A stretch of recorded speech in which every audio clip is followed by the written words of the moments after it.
Жолуң болгор кыргыз. Бул жер сиздерге тааныш эместир мүмкүн. Бул жер биздин маданий очок. Ачакей деген шаардын четинде планетадай болгон шаарчабыз да. Садык Шернияз экөөбүз коңшубуз. Экөөбүз үзөңгүлөшүп келаткан чыгармачылыкта тилектеш, пикирлеш болуп келаткан досум менен бир жакшы өңүттөн суроо бергим бар. Биздин шартта саясатты бир өтө ыплас, бир куулукчумдук арткан саясий токтордун эле бир аянтчасындай керек да. Саясат болсо адамзат тарыхында бул илим, искусство, өнөр, башкаруу өнөрү да. Андыктан бир башкача краска берсек жакшы болот эле да. Дүйнө адабиятында кээ бир өлбөс өчпөс чыгармалар калган сыяктуу эле мыкты саясатчылардан калган афоризмдер бар, өрнөктөр бар. Адамзат тарыхына үлгү болуп калганчы, жалпы адамзаттын орток барлыгына айланып калганчы. Тегил өзүң мындай падыша, эл башы деген көбүндө кандай аныктама бересиң түшүнүгүңдө? Ожобай, мен сага окшоп менагы акылдуу китептерден цитатаны көп жактыра бербейм. Адамзат тарыхына мисал бар. Мисалы биз өзүбүздүн эле макал лакаптарда ушунчалык чоң философия жатат да. Ар бир макалга менин оюмча 2 том китеп жазсам болот. Мисалы туугандуу бийде ыйман жок. Көрдүңүзбү? Бул 2 сөз, учкул сөз канчалаган конституциянын 3/4 бөлүгүн камтыса болот да муну мененчи. Бул ошол принципте конституциянын мисалы жанагы бийлик бутактарынын бөлүштүрүүсү, ошол мыйзам чыгаруу бутагы кандай болуш керек бийлик, сот бийлиги кандай болуш керек, аткаруу бийлиги кандай болуш керек деген ушул бир сөзгө байлап койсо болот да. Мен көпчүлүк эле жерден ушул улуу уңгулуу сөздөрдү издей бербейм чынында. Убактым да жок ошол китептерди окуганга. Мен эң көп китеп окуган убактым бул менин балалыгыма туш болду. Бир 14 жашка чейин. Шаарга келдик. Анда да мүмкүн бир аз бузулдук дегендей техникумда окуп жатканда китеп окубай калдык. 90% китебим окуган китебим ошол убакта. Бирок ал убакта биз саясий өңүттөгү китепти окучу эмеспиз да. Деген Марк Твен, Дюма, Бальзак, Диккенс, мейли ошолор жекконду. Бирок сиз сыяктуу мен дагы сар эсеп салып карап калам. Мисалы Рим Республикасынын түптөлүшүнө, Сенатка, ошол эле императорлордун башкаруусуна. Анан ошол менен салыштырып, албетте бир ой жүгүртүп, бүгүнкү түзүлүштү дагы карап көрөсүң. Биздин түзүлүштү. Эми убакыттын өлчөмү менен алганда биздин мына азыр кыйкыр өкүрүп президентке ат салышып, ушул президент болбой калса эле бир кандайдыр бир кара түн түшчүдөй убактыбыз болуп турбу, элдинчи эйфория сыяктуу нерселер аралашып. Бирок бул чынында убакыттын бир гана көз ирмеми. Муну туура түшүнүш керек да. Бир гана көз ирмеми. Биз аябагандай эле кыска жолду бастык да. 25-30 жыл деген эмне? 25-30 жыл мисалы Рим империясы негизи дээрлик 2000 жыл жашады. Кийин бөлүнүп кетип, жаныбызды Византия болуп өтүп кетип, баары аягында мына Константинопольго келип, аны эсептей турган болсок, бул күкүн. Бирок биз коомдун шарына кошулабыз, албетте. Бирок ошол жерде баарын карап келгенде акыйкат кайсы жерде болбосун, акыйкат биринчи орунга чыккан да баардык жерде. Түзүлүштөрдө. Анан албетте күч. Бирок эми ошол доор эле ал. Күч. Күч менен акыйкат бириккенде ал эбегейсиз мамлекетти алдыга өстүргөн. Бирок ошол кезде акыйкат кылуу кыйын эле. Акыйкат деген бул кандайдыр бир саноо процесси дагы керек да. Цифралар.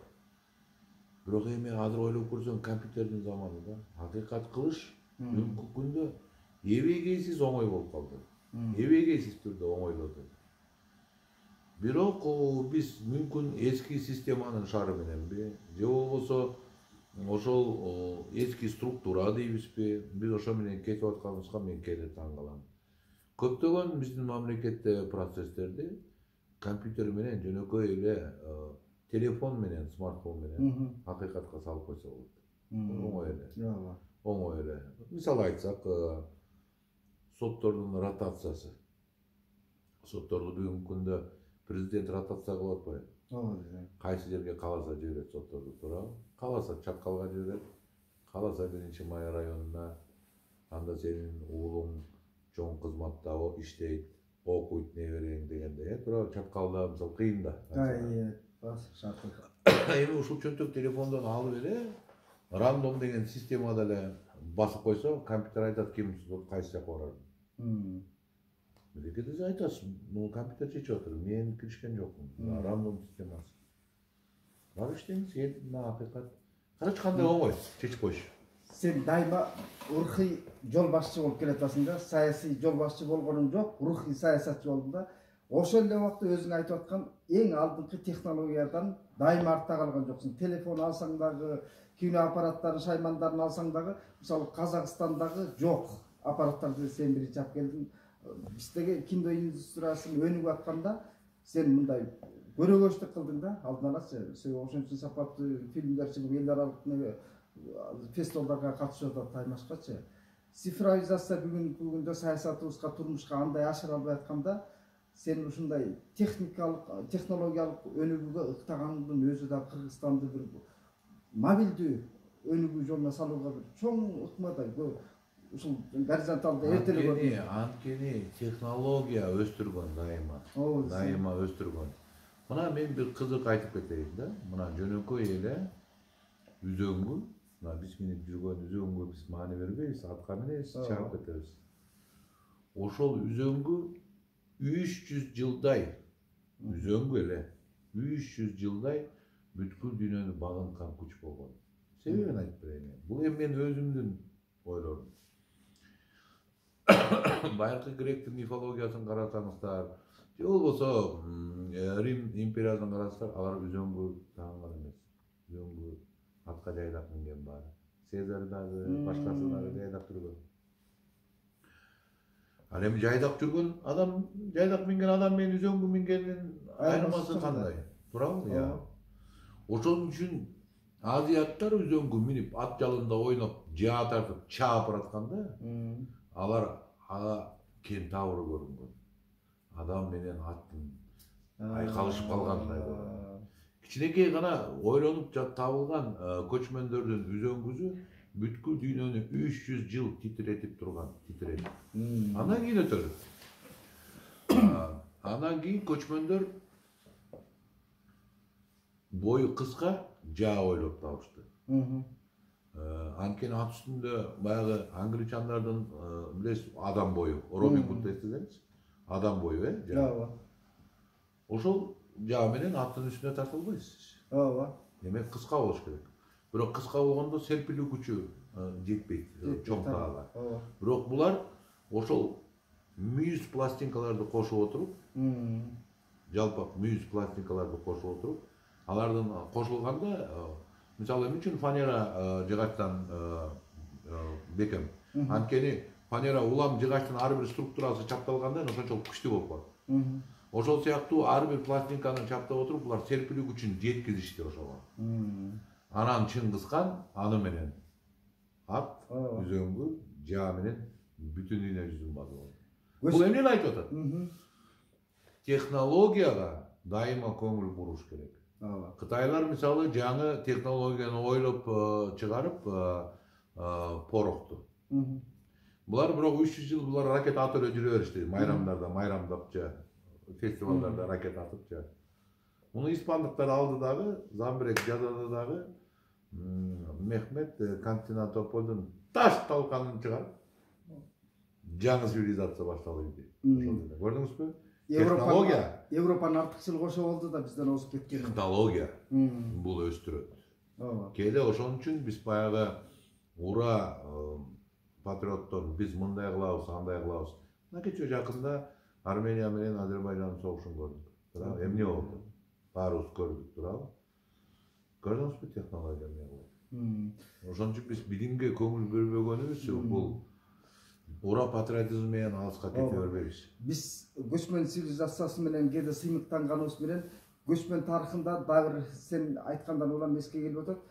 Батышка караганда чыгыш элдери алдаганча алдыга озуп барып аз кийин калып кетти да. Болбосо мындай шарт бар эле. Жанагы Европа дөңгөлөк менен товар ташып турган кезде чыгышта төөлөр менен жүк ташуу алдаганча эффектүү болгон. Азыркыча айтканда темир жолдор менен каттаган поезддай, самолеттой болгон да жаңылыкча. Бирок калып кетти ошол чыгыш. Чыгыш негизи чыгышты коркпой, үркпөй эле цивилизациянын атасы деп атаса болот. Мен ал жактан эч менен талашкым жок. Чыгыш бул Улукбек, чыгыш бул Фирдоуси, чыгыш бул Аль-Фараби, чыгыш бул Абу Ибн Сина, Аль-Фарабинин эмгектерин Леонардо Винчи өзү баракташы деген сөз бар да. Абу Ибн Синаны Европа 300 жыл конспект кылып окуду. 300 жыл калган ошондо, демек. 300 жыл конспектте окуду да. Мисалы, цифра бул арабтардын ойлоп тапканы. Илимдерди карап отурсак, кандай менен. Бирок тилекке каршы бул ушундай фаза болот экен адамзатта. Өскөн, өнүгүп өскөн учур болот экен. Ошол эле мына ислам дининин, мен азыр айтып аткан ислам дининин бир өсүп өнгөн убактысы да болчу да. Илимдин бешиги болгон ислам. Ооба. Бирок бүгүнкү күндө ал нерсе өчүп, биз баягы мындай айтканда кара курсактын деңгээлине түштүк. Кара курсактын деңгээлине. Бул боюнча дагы мен теологдор менен белгилүү ислам дининин көрүнүктүү аалымдары менен талашып калам. Көбү нерсе алар моюнга алышат бул нерсе. Бирок мен аларды айтып кетер элем. Эгер алар ушул тарапка көңүл көбүрөөк буруп күч жумсаса, анда Кыргызстанда ислам дининин ажайып барактарын ачса болот да. Ажайып барактарын. Таптакыр башкача.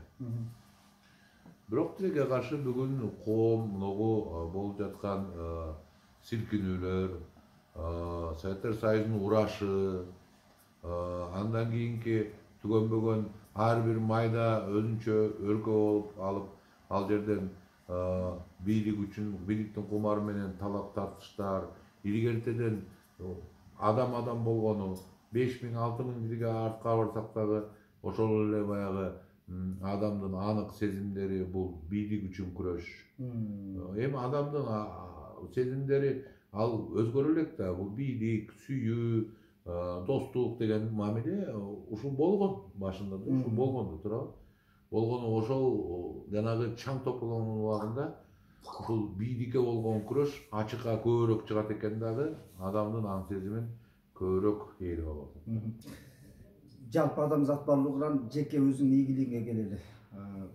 Биз баягы айтыш өнөрү дегеле улуттук каада салт баалуулукка келгенде улуттун кайра жаралуу сезимин ойготкондордун башында турдум десек болот да. Шернияздын тукуму, мындай айтканда Туганбайке тамашалап калчу эмес беле? Шернияздын тукуму кылбаганы калбады депчи. Көкбөрү тиги мындай Борбор Азия боюнча эл аралык деңгээлге таанылып, стандарттары менен, баардык эрежеси менен болбосо башаламан эле келди эле. Айтыш өнөрү баягы учуу үзүлүп баратат дегенде, бирок мектебин түзүп койдум төкмөрчүлөрдүнчү. Аны менен катар Калемгер Адай клубун негиздедим. Ушунун өзү рухий чоң саясат эле да. Ана бүгүнкү күндө тияка кылып койгонун эмне муктаждыктан же парламентаризм идеясы үчүнбү? Бул бүгүнкү күндө бизде авангард болчу маданият жааты депрессиядан депрессияга түшүп бара жатат. Көңүл бурулбай жатат. Маданияттын ишмерлери, кээ бир ишмерлери биз эч кимге кереги жокпуз деген дагы ойго келип жатат да. Биздин кылганыбыз да эч кимге кереги жок.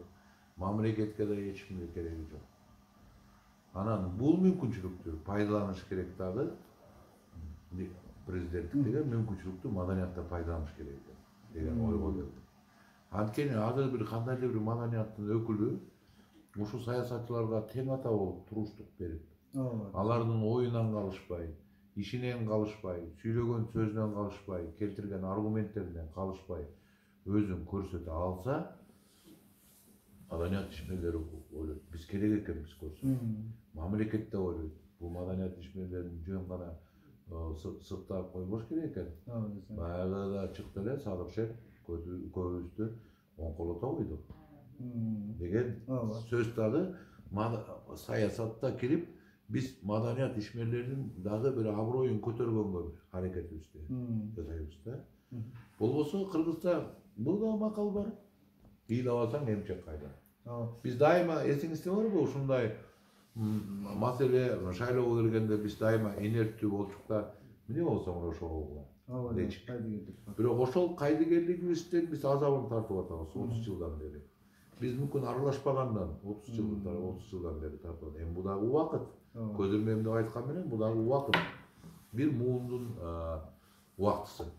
Анан эгер мамлекет мындан ары дагы оор жумуштарга кириптер болуп, биздин азыр мамлекетте саясатчылардын бир гана ою болуп калды, идея талашуу эмес, кызмат талашуу.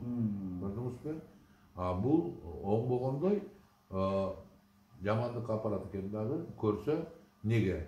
Көрсө буга дайыр болбогон мамлекетти башкарууга тажрыйбасы жок, бирок кара күч болгон адамдар мындан да көп чыгып кетиши мүмкүн.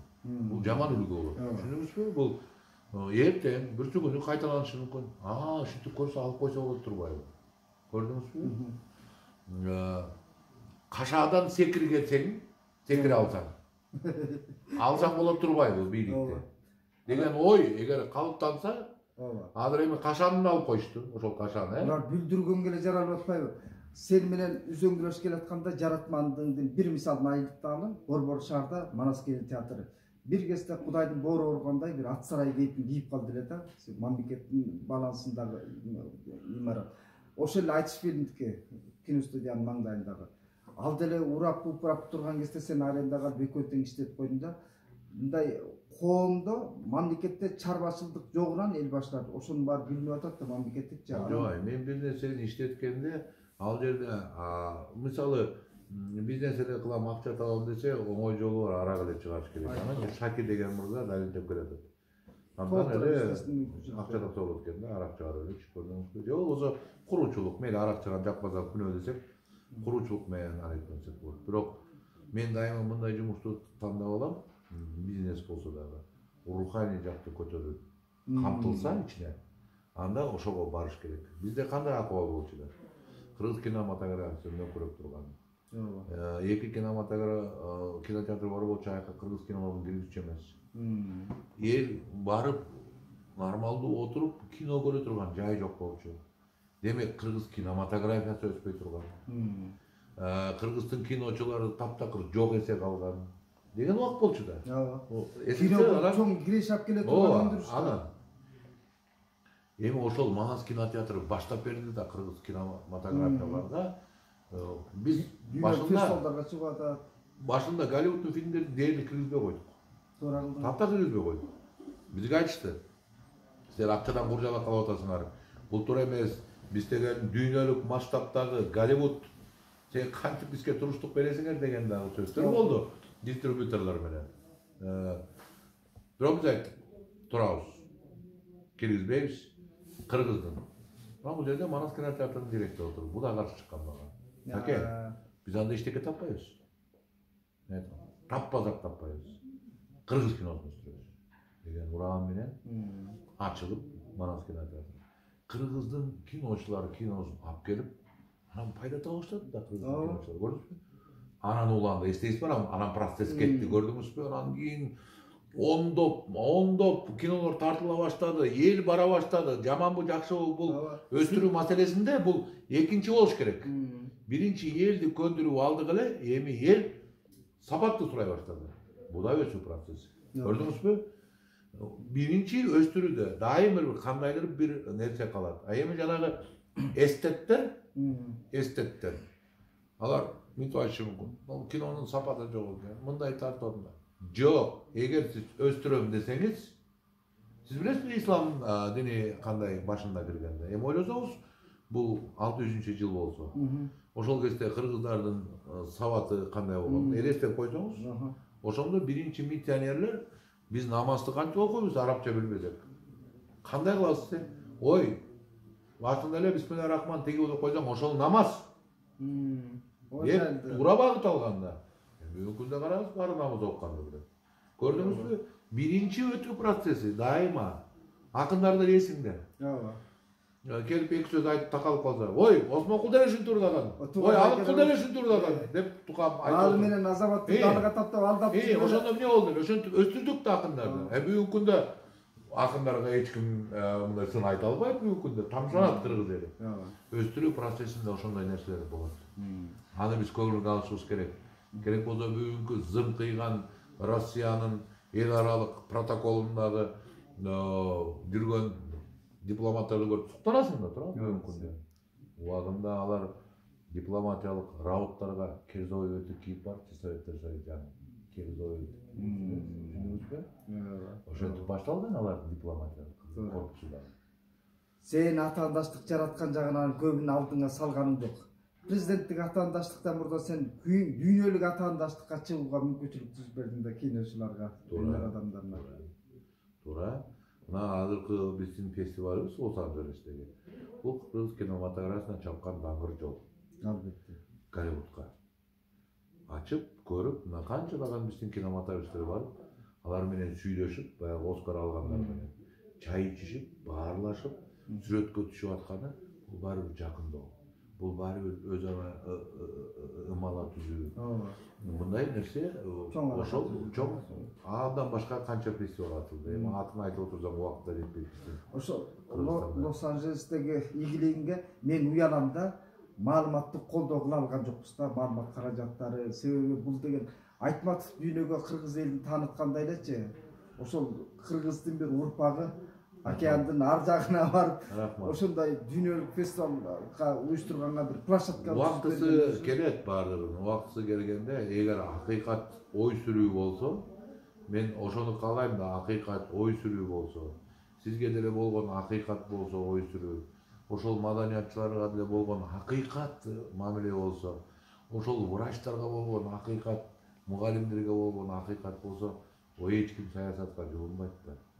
Сизде акыйкат ордуңузду көрсөтүп атса, сиз эмне кыласыз саясатка барып? Сиз ыраазы болосуз да. Болгону ошол акыйкаттык, биз акыйкаттык саясатчылар атмосфераны Кыргызстанга түзүп бере албай жатат да. Кеп ошондой болот. Садык досумду мен жаратмандыгынан мурда мени коомдук ишке үйрөткөн досум ушул киши болду. Рухес сайтынын бүгүнкү ийгилиги дагы ошол ийгиликтин ачкычын кээде Сакем экөөбүз кажылдашып, жаман айтсабыз, жакшы айтсабыз, ошол экөөбүз ансамбль менен жаратып келатабыз. Ишиңе ийгилик, Саке.